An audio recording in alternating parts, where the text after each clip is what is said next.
Good morning, guys. MWUSA Season 3, Episode 30. This morning, I am off to 3 or 4 slot casinos and 1 or 2 blackjack casinos, depending on timing. I'm taking about $7,000 in chips to cash today. I don't know if I'll get through all of it. I'm hoping to, though. Yesterday was a short day, but hourly did pretty well, I guess. I mean, it was 2 short sessions, made over $1,100, so that was much better than the 6-hour and 45-minute session that I had a couple of days before, or the day before, and only made $462.50. So you never know. You just got to keep playing the positive EV plays, and the math will catch up. Speaking of all that, I'm still working on the 10 commandments of advantage play. I'm almost done with it. Every time I think I'm done, I think of another one, and it makes it 12 or 13, and I'm just trying to narrow it down and make it into 10 and have it fit nicely without having them be too long. So I'm hoping to get those out by the end of the week. Yeah, that's really what's going on right now.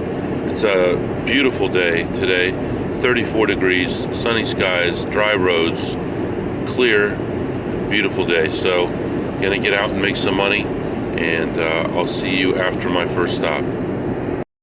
Alright guys, I'm back.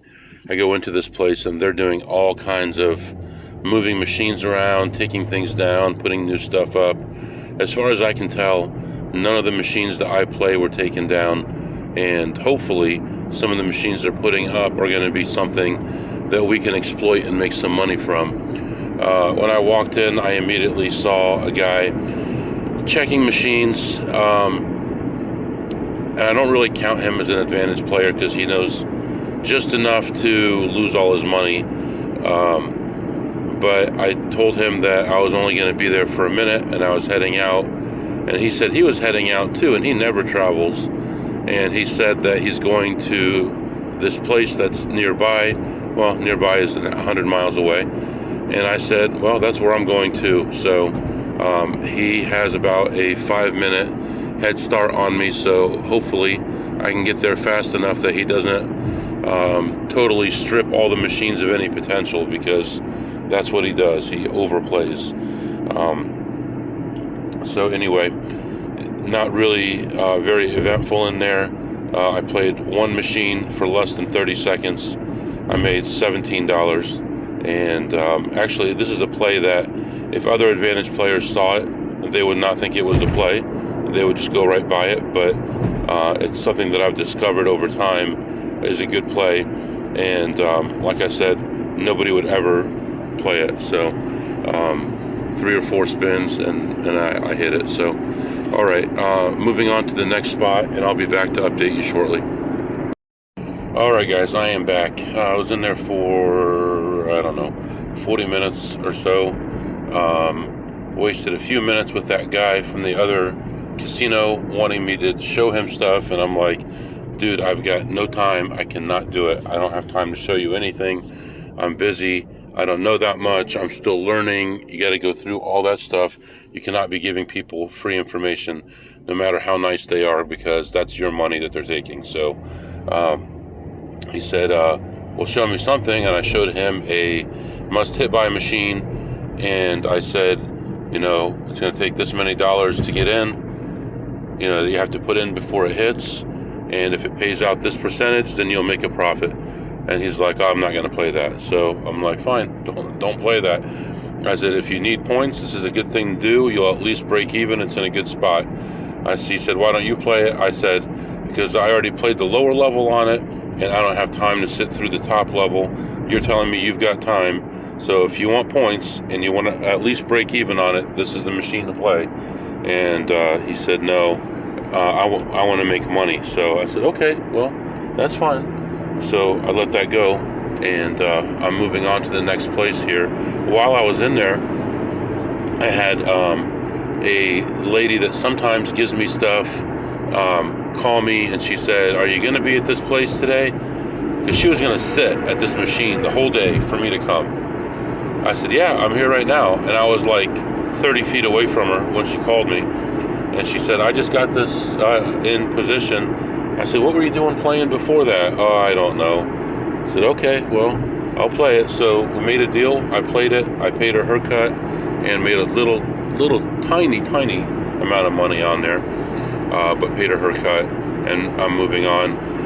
I ended up leaving ahead $70. So right now, I've got to kind of balance things out here. I've got all these chips I need to cash. I think what I'm going to do is probably take 500 to poker, because I've got a lot of green. Take those to poker, and then take like 2,500 to the regular cashier, and then play some blackjack, and see what I can do. So I think that's the best way to approach this, since I have so much to cash. Yeah, and then go through both cashiers again. So maybe I'll do more. Maybe I'll do 1,000 through poker, 2,500 through the regular cashier, and then hit both of them on the way out and get rid of most of these chips, if I didn't do that twice. So, alright, letting you go for now. I'll be back to update you shortly. Alright guys, I am back in the car here, just signing into my work computer. I had a little bit of an issue while I was in the casino. I could not get to my teams to update. I could send messages, receive messages, but it didn't show my status as being online. So I was a little bit nervous about that, being in there too long. So anyway, here's what happened. All right, so I walk in, I go straight to the blackjack. Generally, it's hard to find a slot play at this casino. I buy in for 500 on a $50 table. I'm playing, everything is fine. Me and an Asian guy, for the most part, he's playing right, but you know, I'm not too worried about it. Everything is fine. The count is pretty stable. It's not high, it's not low. You know, I'm building up my bets, but nothing too drastic. So I'm up like 650 after like one shoe, and then kept on playing and leveled off and really couldn't get any further. And then I had another shoe where it started going negative, and I lost like 5 hands in a row, 4 hands, whatever. And then I won a few, and then it kept on going negative. So I decided to get up. At that point, I lost 3 hands as it was going negative, and it put me down at exactly plus 500. It was a running minus 12, and this guy was starting to hem and haw about how bad the shoe is. I thought it was a good opportunity for me to get up. So okay, let me backtrack. So I get up, I had 500. That's done. Let me backtrack. When I walked in, I went to the poker room first and cashed out an odd number of chips, like 1575 or something like that, with like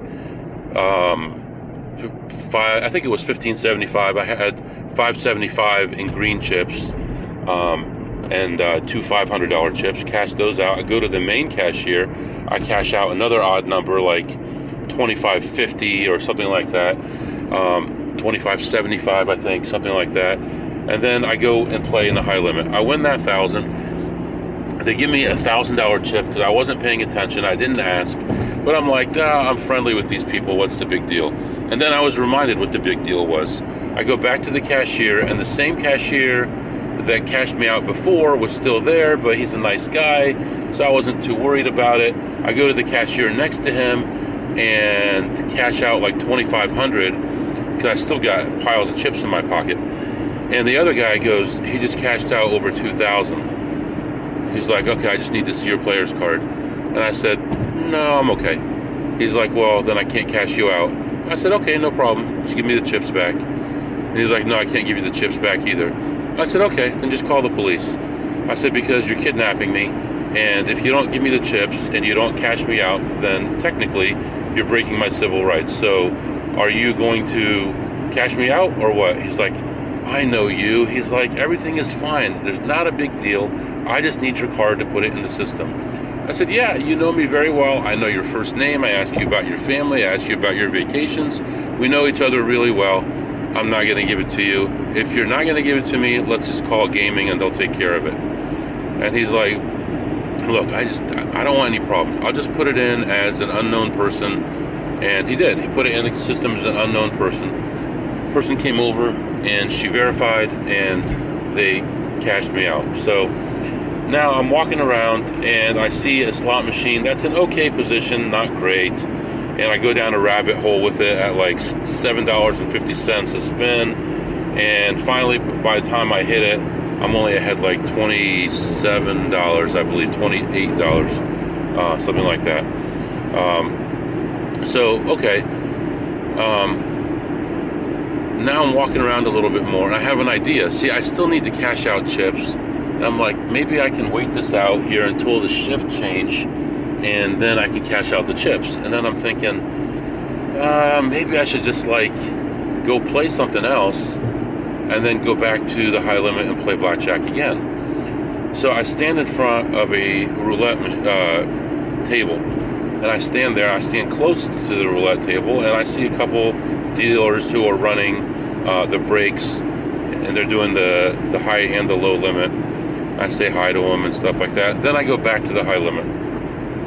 I go back to the high limit. On my walk back to the high limit, I said to one of the dealers who was going on break, who was going to be the dealer for that table that I was going to go to most likely. I said, I just lost it all at the roulette table. She's like, oh, how could you do that? I got you that money.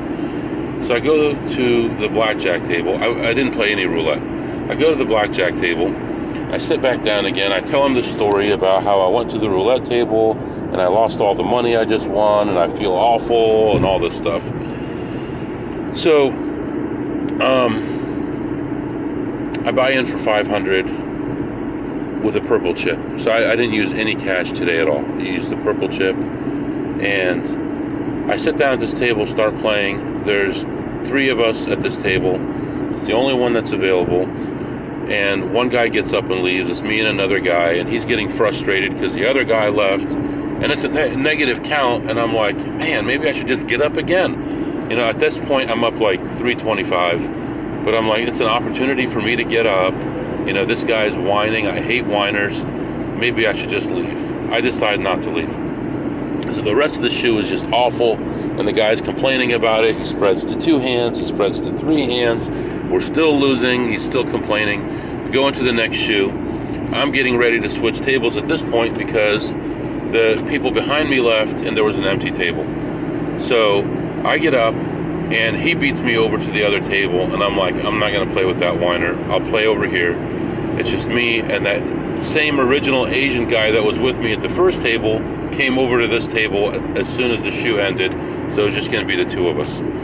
All right, he buys in and we're getting ready to start and this guy goes, hold on. This goofy guy with these glasses on, he's just, I don't know what his problem is. I have a feeling his family's got a lot of money because I can't imagine this guy being a successful guy. I'm sorry. I'm just taking it as face value, what he looks like, what he acts like. Either he's a genius or he's an idiot. And I have a feeling it's an idiot, and you're going to understand why in a second.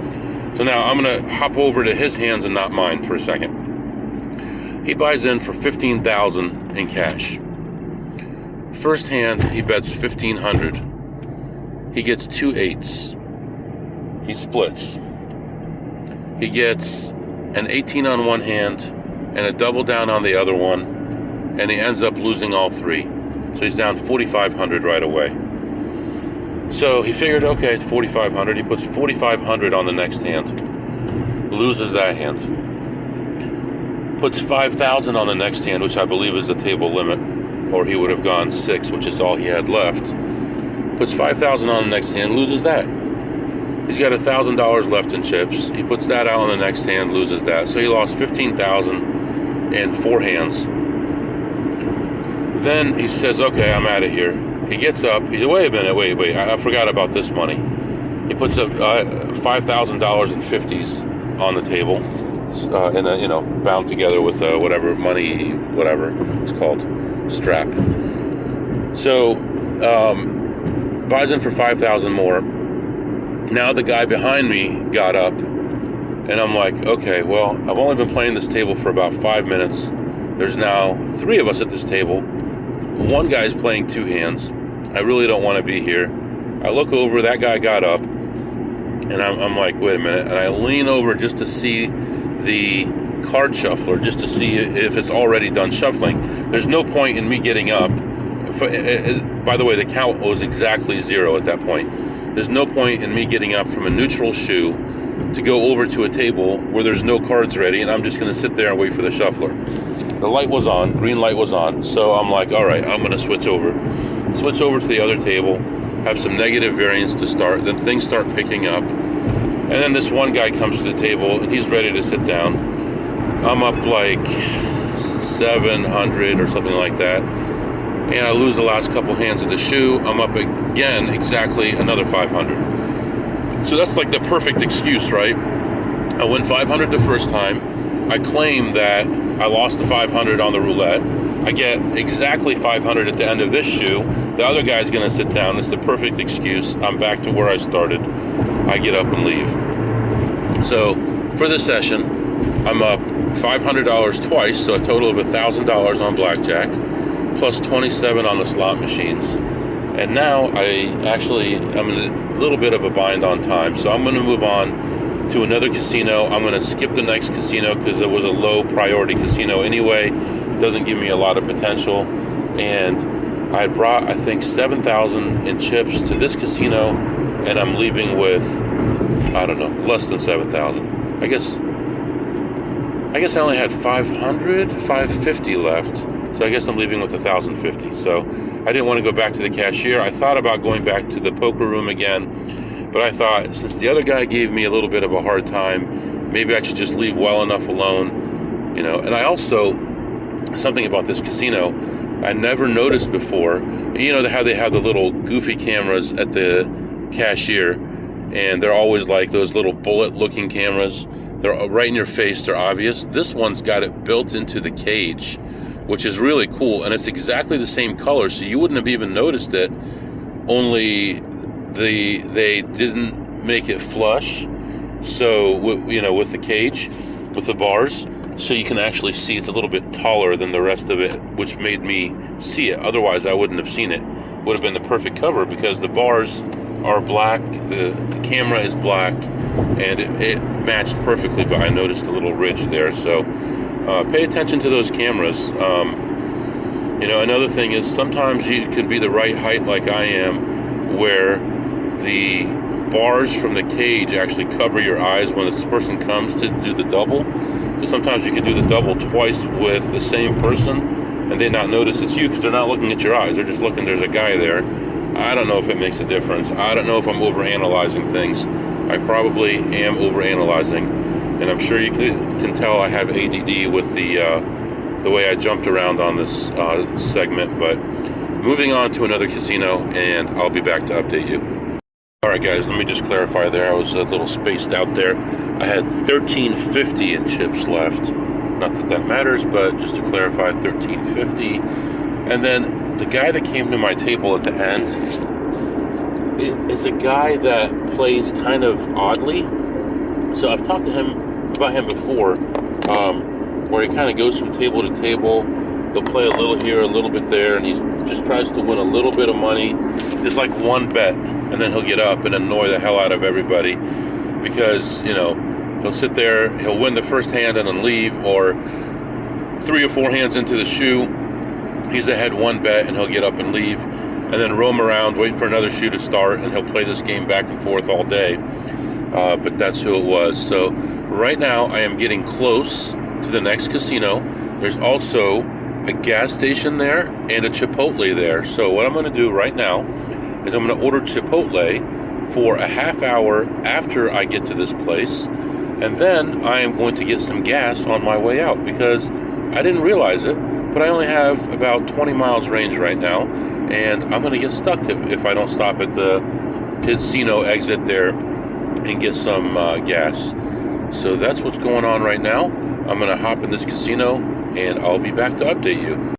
All right, guys, I am back. I was in there for a little over 20 minutes. I saw a lot of people checking machines, so there wasn't much opportunity. I did find one that's the same type of machine as this morning that I said people really don't know how to check it for this certain anomaly that I found. And I played that on two different levels, and it's small amounts of money, like 75 cents and $1.50 bet, but only took a couple spins each and ended ahead $19 on those. And then looked around and wasn't finding anything, so I was on my way out, and there was a guy playing a machine, and I noticed that he only had $18 left, and he was switching levels, and I was paying attention to what he was doing. He's good at $5 down to $1 to $2 back and forth. And as soon as he was out of money, there was an Asian guy 2 seats away from him. The guy got up, I sat down immediately, took the play, 10 spins, paid about $100 profit, and ended up walking away ahead $120 for that session. 20 minutes or so, $120. You gotta love it. It is such a nice day right now. I can't express to you how nice it is to see the sun. Almost no clouds in the sky at all. Beautiful sunny day, 43 degrees right now. I am on my way right now to the gas station, and then I am going to the Chipotle, which is right next door to the gas station, and my food will be ready in about 7 minutes. So I'll fill up, go get my food, and I'll be on my way. So letting you go for now, and I'll be back to update you after the next stop. All right, guys, I am back. I went into the next spot, and as soon as I walked in, it was advantage players everywhere. I knew there was going to be very little chance that I was going to get anything. In fact, at the last place too, there were a lot of them. So I guess they wake up a little bit later in the day. They must stay up late checking all the machines. Walked through the place, found a couple plays. Most of it fizzled out. Really didn't get anywhere. Really not really much to talk about. It was pretty quiet in there as far as opportunities. All the opportunities I found were small time, 80 cent, 60 cent, little plays like that. And in fact, they even had some kind of a special today. I needed like 15 points to be able to get free play, and it wasn't even worth it. So it was that bad in there. I ended the session ahead $18, but that's about all I could do. So right now I am moving on and figure out my next stop here, and I'll be back to update you.